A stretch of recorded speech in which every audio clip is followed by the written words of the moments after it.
Y luego la gente está diciendo, bueno, sí, pero México, porque hay nuevos consejeros y tenemos presidenta, quieren hablar de eso. Sí. También la foto falsa de Guadalupe Tadei. Es que también se van bien. Yo también digo, yo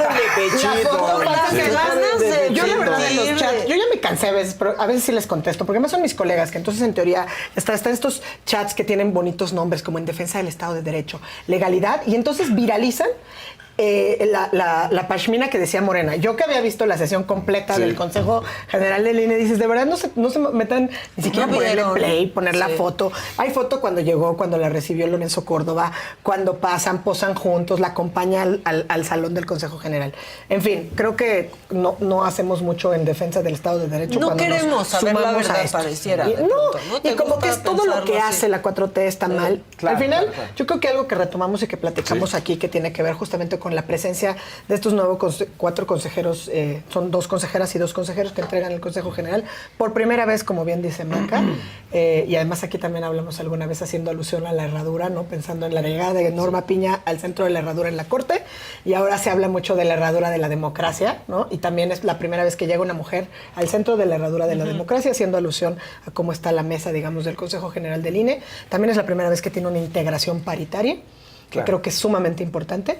Y además habría que haber escuchado, digamos, si actuamos con responsabilidad, los perfiles. Lo primero, yo celebro que al final el mecanismo constitucionalmente previsto para la designación o la selección de quienes deben integrar el Consejo General del INE se cumplió. Incluso el mecanismo de insaculación. Si me apuras, yo creo que no le apostaban al llegar al mecanismo de insaculación, porque finalmente ahí pues se muestra, ¿no? Que por la suerte de la tómbola, la rifa, pues llega quizá a presidir el INE, no la que por lo menos todas las personas asumíamos que era la favorita, que era Berta Alcalde Luján, y llega Guadalupe Tadei. Si bien la quinteta, como habíamos dicho, pues tenía perfiles cercanos a Morena, la verdad es que la persona de Guadalupe Tadei es una mujer que es muy preparada en temas electorales. Ha estado en el OPLE en Sonora. Es más, 3 de los 4 perfiles que llegaron tienen experiencia en los OPLES, en locales, ¿no? Es decir, ¿qué es lo que queríamos? Guadalupe Tadei en Sonora, incluso Jorge Montaño, que a mí, pues de los 4 perfiles, le doy el beneficio de la duda como a todos, pero digamos, por temas de como piensa en temas de paridad, quizá es el menos favorito de los 4, ¿no? Siendo mi favorita, desde luego, Rita Bell, que además de mi paisana, dio además un discurso profundamente inspirador ayer al asumir el cargo de consejera en el INE. Pero bueno, ella venía del OPLE de Oaxaca, Montaño del OPLE de Tabasco, y bueno, pues Arturo Castilla tenía una gran experiencia al interior. Entonces, los 4 consejeros que llegan tienen amplia experiencia en materia electoral, y eso es justo lo que queríamos, ¿no? Y le estamos apostando a un órgano colegiado, y también habría que escuchar los discursos, ¿no? Guadalupe Tadei sí habló de que había que encontrar la manera, por ejemplo, de ahorrar, ¿no? Claro, digamos, de eficientar el gasto de los recursos, pero dijo enfáticamente, sin que eso signifique perder calidad, o sin, digamos, sin que esto pudiera minar al propio instituto. Se dice que además, bueno, pues el propio consejero saliente, ¿no? El Lorenzo Córdoba, que tuvo una sesión de como 30 minutos platicando con ella, que le dijo que, bueno, pues ahora sí que había que cuidar al INE, que la fortaleza, digamos, del instituto es, pues, el propio personal electoral de carrera, ¿no? Respeto. Y la verdad es que estuvo muy bien. O sea, a mí me gustó mucho la sesión, digamos, la tónica, como se llevó a cabo la sesión. Insisto, por ejemplo, cuando Rita Bell hizo uso de la voz, ella habló de las mujeres que la precedieron, las mujeres que la cuerpan para llegar, habló de las mujeres indígenas, ¿no? Habló y dijo, Oaxaca llegó, como decimos en Oaxaca, para quedarse, ¿no? Entonces iba vestida además con un huipil de color morado muy bonito, y digamos, que no es pose, ¿no? Que no es pose. Porque aparte ella siempre además, de ahí viene. Y que esto está increíble porque justamente pensando en plan B o no plan B, en cómo logramos una integración, una representación en nuestras elecciones de los pueblos y comunidades indígenas, de las minorías, obviamente de las mujeres, pues tener un consejo donde se van a discutir todas las reglas, digamos, del proceso para las elecciones, sin duda eso suma ver estas voces de estas 6 mujeres por primera vez en el Consejo General del Instituto, y yo por lo menos soy optimista en cuanto a las, digamos, al futuro que tiene que venir. Ahora, la tarea que tiene enfrente Guadalupe Tadei es enorme. ¿Por qué? Bueno, pues porque, además renunció, acuérdense, el secretario ejecutivo del Mundo Jacobo, que iba a eso, decía, a ver, primero, que se hizo mediante una tómbola, perfecto. O sea, me parece que si no nos ponemos de acuerdo y la única forma pero es además así está previsto, claro, está muy bien. Si la fórmula es un disparejo, pues que lo hagamos en un disparejo. Un ya, sí, o sea, que benditas fórmulas, benditas instituciones, benditos procesos de pelos. O sea, le tocó a quien, ahora sí que el dedito de Dios decidió que iba a ser Guadalupe Tadei y bien. Muy bien. No llegó una improvisada. Sí. No. Ahora, pero gracias también, perdón que te interrumpa, al trabajo que empezó a hacer todo ese comité, ¿no? Donde estaba Maite Azuela, claro, el comité que sí permitió que si se dejaba eso a la suerte, nos fuera bien. Claro, o sea, hicieron una gran labor antes. Una gran labor. Sin duda. Trabajaron incansablemente durante más de mes y medio. Y que haya llegado Guadalupe Tadei, que no es una mujer improvisada, independientemente que pues todo el mundo puede tener sus preferencias. Sus filias y fobias, como decimos. Como también lo tenían los del pasado, total, ¿no? Por eso yo digo, a ver, yo por mí no hay bronca. Yo lo único que me quedo muy desairado es que, oye, el Mundo Jacobo. ¿Qué pasó con él? Andamos todos aquí diciendo eso es lo que enchiló. Yo digo, oye, tanto peso. ¿De verdad? Y que saliera Lorenzo Córdoba de qué congruencia. Sí, no. Fíjense que yo, la verdad es que de repente, cuando uno escucha a Lorenzo, hay que tener mucho cuidado luego cuando quienes escuchamos, porque habla con tanto aplomo y tanta seguridad.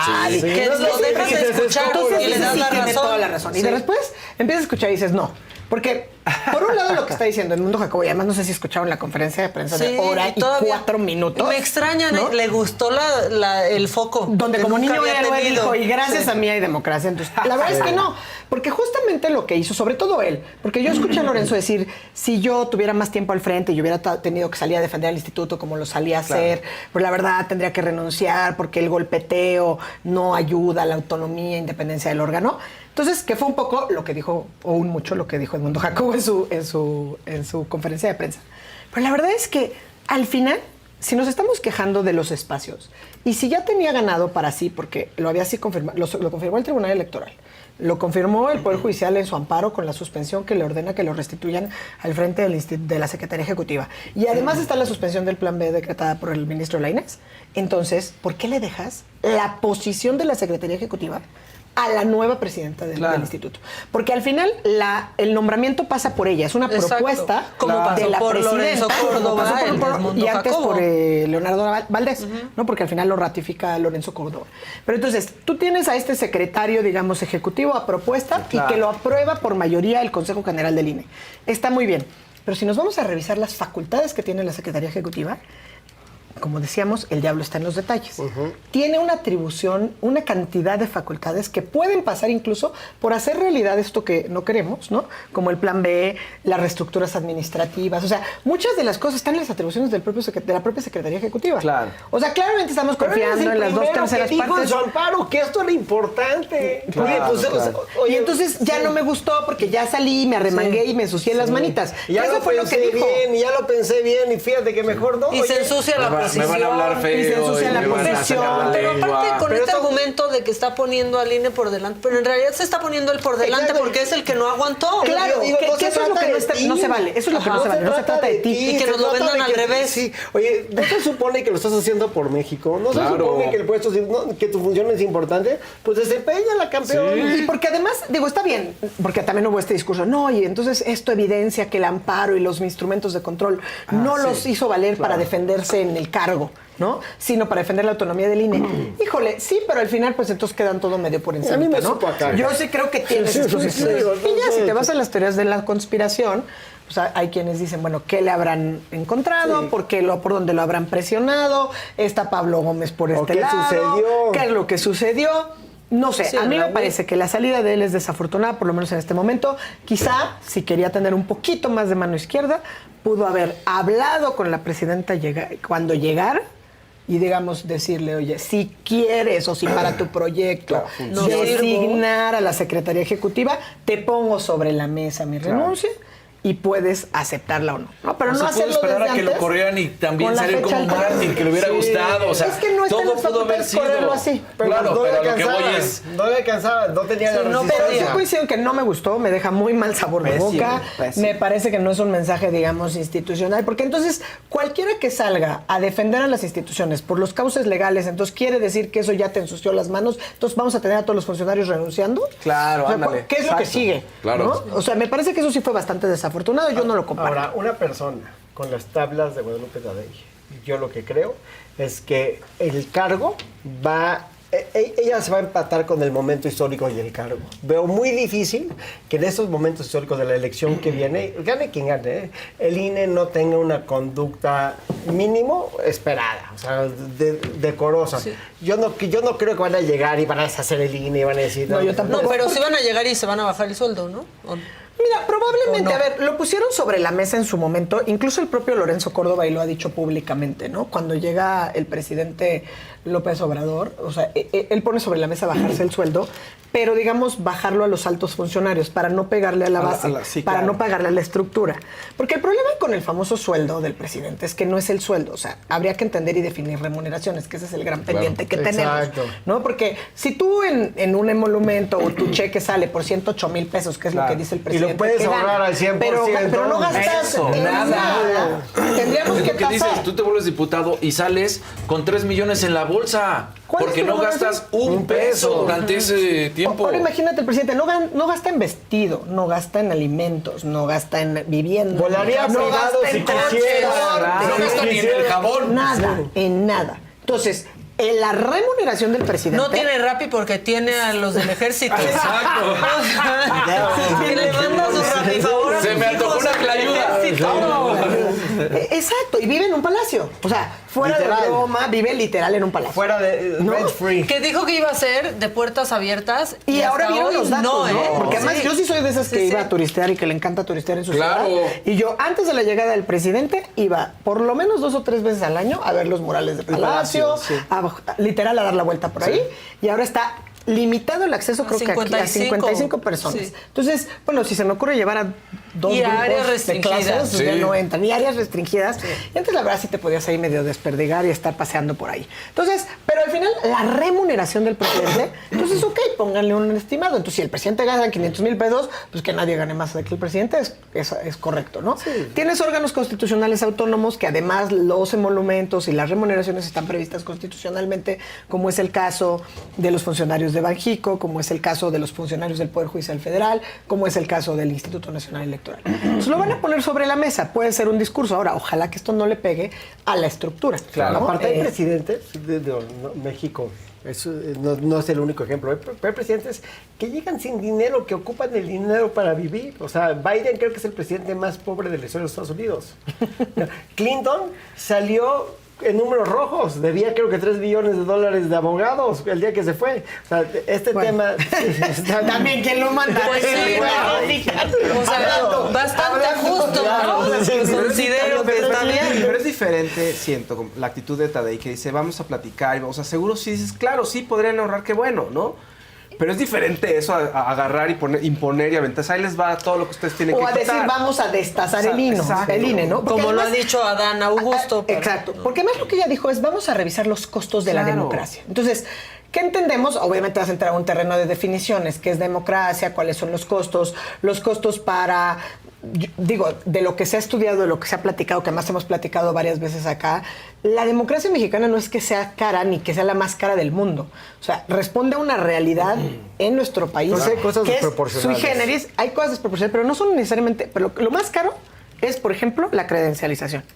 El proceso de credencialización, Por eso porque yo además quería no que la cuesta. imprimiéramos en la casa. Porque además no cuesta. Claro. Entonces, los candados de seguridad que tiene no cuestan. Ahora, es una base de datos que tiene que estar resguardada, tiene todos los biométricos, digamos, tiene una serie, pero también es nuestra identificación. Claro. Digamos, el Instituto Nacional Electoral ha estado listo, incluso, entiendo, porque tiene todas las herramientas para poder credencializar como con vías de identificación, Sí. incluso a los menores de edad, ¿no? A las infancias y a los jóvenes, ¿no? Entonces, Eso es interesante. No han querido dar el paso porque querían que primero Gobernación lo cooptara, ¿no? Que ha sido ya un gran discurso que ha estado sobre la mesa, no nada más en esta ocasión, aunque sí fue Olga Sánchez Cordero, la primera secretaria de Gobernación, que sí lo pidió por escrito y en su momento fue otra batalla, ¿no? Se ha criticado mucho, por ejemplo, que el Tribunal Electoral tiene muchísimo dinero en comparación al Poder Judicial de la Federación para la carga de trabajo que tiene. Lo que pasa es que la carga de trabajo tampoco creas que es menor la que tiene el Tribunal Electoral, porque tampoco hemos visto eso. O sea, después te tienes que meter a las entrañas. O sea, está la sala del tribunal, pero las salas regionales pues también resuelven todos los conflictos de campañas, de precampañas, después de violencia política por razón de género, etcétera. Podrías subsanarlo con una eficaz planeación modelo de transparencia, ¿no? Sí, que además entiendo que ahí está. Lo que pasa es que caemos siempre en esto que dice Maca, ¿no? O sea, ya alguien dice, es que vieron la pashmina de Tadei. Bueno, no, nadie ni la vio. A alguien se le ocurrió hacer un meme y lo estamos replicando. Es transparente. O la foto nosotros de Tadei podemos con ver el presidente. efectivamente a cuánto asciende el salario de Lorenzo Córdoba o cuánto era el sueldo, de cuánto va a ser el cada uno de los consejeros, cuánto ganan todos los integrantes. Es una cuestión que está ahí en las propias páginas. Incluso el haber de retiro, ¿no? Claro. Que dicen que va a ser millonario. La verdad es que digo, pues sí es una cantidad importante en representación a los 9 años que estuvieron. Pero no que le solucione la vida. Pero no le solucione la vida de aquí a futuro. Sí, ¿no? Claro. O tal vez no conozco tanto, entiendo que es un académico, un investigador. Sí, piensas que va a estar bien, no estamos preocupados pues porque bien. Es parte de las estadísticas. Sí, pero al final, si fuéramos todos un poco responsables y no nos sumamos, pues revisas que tampoco tiene la vida resuelta. Ahora, habrá cosas que se puedan ajustar, pero por ejemplo, no puedes limitar en seguridad para que se puedan instalar todas las casillas en todos los rincones. Por ejemplo. ¿No? Eso es algo muy importante, para que el padrón electoral se resguarde como se debe de resguardar, para que lleguen las boletas con los sellos de calidad. O sea, todo eso es el costo de la democracia mexicana. Y el costo de la democracia mexicana, no se nos puede olvidar que está el diseño basado en la desconfianza. Claro. O sea, el diseño de nuestra democracia parte de la desconfianza. Ha sido cara por la desconfianza. Gracias a Dios. Y sigue en eso. Y perdón, pero el INE, va a empezar una nueva etapa del INE. Acaba de cerrar, digamos, la etapa de creación y constitución del Instituto Nacional Electoral porque implementa la reforma del 2014 y hasta nuestros días, ¿no? O sea, casi 10 años. Fueron 9 años donde, pues en cifras, lo ha dicho pues varias veces el consejero presidente, Ciro Murayama, la consejera Favela, o sea, varios de los consejeros se llevaron a cabo 331 elecciones y en ninguna hubo un conflicto postelectoral. Digo, hubo impugnaciones, claro, pero impugnaciones no equivalen a conflictos postelectorales. O sea, si uno piensa, ¿cuál es el valor? ¿A qué le apostamos cuando tenemos un árbitro electoral? Yo lo contestaría muy fácil. Apostamos a la transferencia del poder de un partido o de un grupo a otro de manera pacífica. O sea, eso es a lo que le estamos apostando. ¿Qué valor o qué costo tiene eso? Eso es lo que tendrán que definir, pues también desde la construcción de nuestro, pues sí, ¿no? Y asignación de presupuesto. Y vamos a ver nada más si se va enojando el presidente o no, porque ya hemos visto, ya sucedió en la corte, mandó a su gente, se le voltearon, así lo ha dicho él. Hay que esperar a ver qué va a pasar en el INE, ¿no? Hay que esperar a ver qué va a pasar en el INE. El reto no es poca cosa. Están de cara, se decía, así como se decía en el 2021, 2018, el de cara al proceso electoral más grande de nuestra historia, el del 24 lo es, ¿no? Lo es de nueva cuenta. Y bueno, pues en primer lugar se enfrentan al proceso electoral que ya empezó, ¿no? Que ya vimos la campaña en el Estado de México y Coahuila, ¿no? Entonces tienen encima estos dos grandes retos de manera muy importante, sumados con el plan B, cuáles van a ser las reglas del juego. Entiendo que ya está turnada la reclamación, me decían hoy, a la ministra Loreta Ortiz Alf para que proyectara el recurso de reclamación, a ver qué pasa con eso, ¿no? Y pues Trump ya llegó a entregarse para ver qué pasa. Mañana les vamos a contar también.